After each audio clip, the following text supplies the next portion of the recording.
Hello guys, in this video, I'll show you how to reset your keyboard settings back to default in Windows. If some keys are not responding properly, or your keyboard is typing the wrong characters, resetting the settings can often fix these issues. So without wasting any time, let's get started. First, click on Windows Start button and open Settings.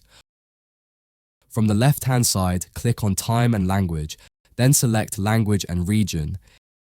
Here you'll see your default preferred language. In my case, it's set to English United States. To reset the keyboard settings, we're going to install another language. Adding a new language will refresh and reset the keyboard layout settings. So click on the Add a Language button and choose any English language.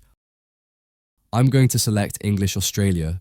After selecting it, click Next. You'll see that it will install the language pack, text-to-speech, and other related language features. Go ahead and click Install. The system will now start downloading and installing the language and its features. This process can take around 5 to 10 minutes, depending on your internet speed, so you'll need to wait until it completes. In my video, I'll fast forward this part to save time. Alright, once the installation is complete, you'll see two languages listed there. The new language has been added successfully. Now, drag the newly added language from the bottom to the top so it becomes the default language. After setting the new language as default, restart your system. This restart is important because it applies the new language settings to your keyboard. Once your PC boots back up, the keyboard settings will be reset and working with the new default language.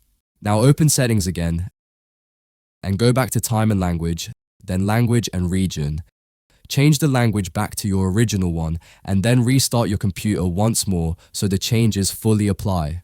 By installing a new language and then switching back to the original, you're basically refreshing and resetting your keyboard settings. It's a simple and effective way to fix common keyboard-related issues. There's also a second method you can try, which is reinstalling the keyboard driver. To do that, right-click on the Start button and open Device Manager. Expand the keyboard section, then right-click on standard PS2 keyboard and select Uninstall Device. You'll see a warning message, just click Uninstall to confirm. Windows will remove the driver and automatically reinstall it with the default settings, so click on Yes button to restart. And that's it.